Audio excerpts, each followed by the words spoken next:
Chapter 5 focused on leadership and power.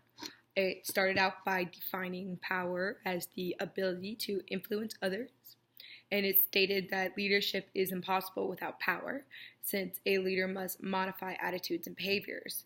Yet, influencing others does not automatically qualify as leadership, and that power must be used in pursuit of group goals and to merit leadership classification. The book then goes on to define certain types of power.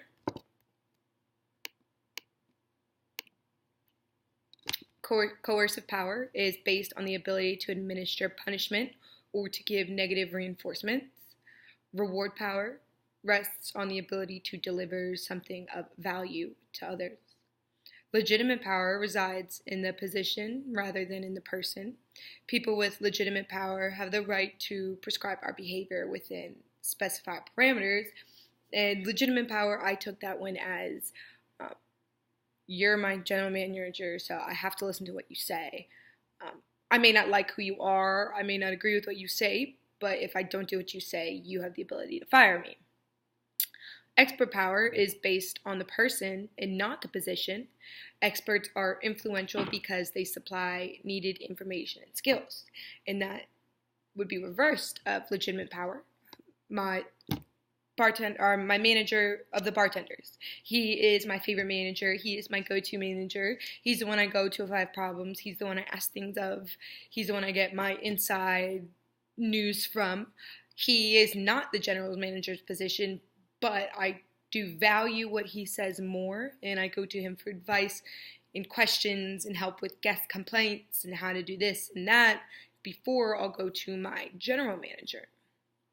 Referent power is role model power, and that is like my best friend Kathleen, who I work with. She's worked there for a year longer than I have, so she has a year's more knowledge than I do and has been there for Christmas, Thanksgiving, Mother's Day, Father's Day, Easter, and she knows what to expect and what not to expect.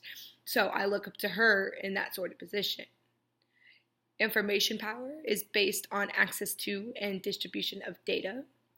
Ecological power arises out of control over the physical environment, technology, and how group work is organized.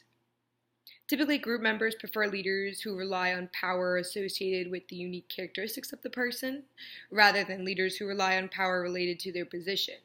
Like in my case, I don't rely on my general manager just because he's the general manager and he's the end-all, say-all of anything that happens within our four walls.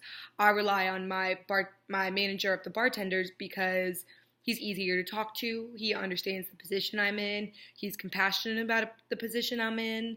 He is more approachable. He listens more.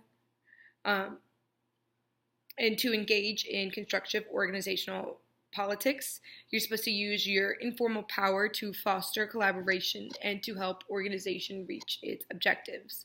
Politically skilled leaders understand power in themselves, demonstrate awareness of the political environment, and develop their interpersonal skills to influence others. I know that I have been working at J. Alexander's now for over a year, and now there are almost a whole staff of people who've started after than me. So as Kathleen was to me, I am to them now.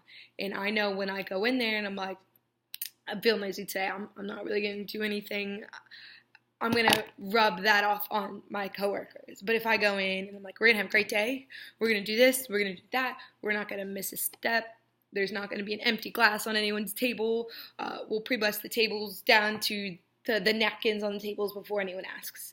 That does rub off on others. And I know that I have to use my attitude in my position, even though it's not a legitimate position, to better the team. And I know I can negatively or positively affect my team. A number of language features have been identified as powerful or powerless by researchers. Powerful talk makes you seem knowledgeable and confident. Powerless talk is tentative and submissive. And I think this translates into proper work jargon. We say AOA, and that means, yes, I'm going to do it. No questions asked. It's done. So my manager says, I need a refund 34. AOA. That's it. He knows it's going to be done. I don't have to say if, and, or, but. So I know when I'm powerfully using those words and I'm exiting the kitchens and I'm saying, hey, I have hands out. Who needs anything? I'm walking into the kitchen. I'm like, do you need anything in the kitchen? I'm coming right back out. I know when I do that, it creates a ripple effect, and so the rest of my coworkers also engage in that, and then we are just all better of a team. So in conclusion, I may not be a general manager, I may not even be a manager at all, but I do hold a higher position amongst my coworkers because of my experience, and I think of just the charisma I have as a person. So I have to use that to better the team rather than have a negative impact.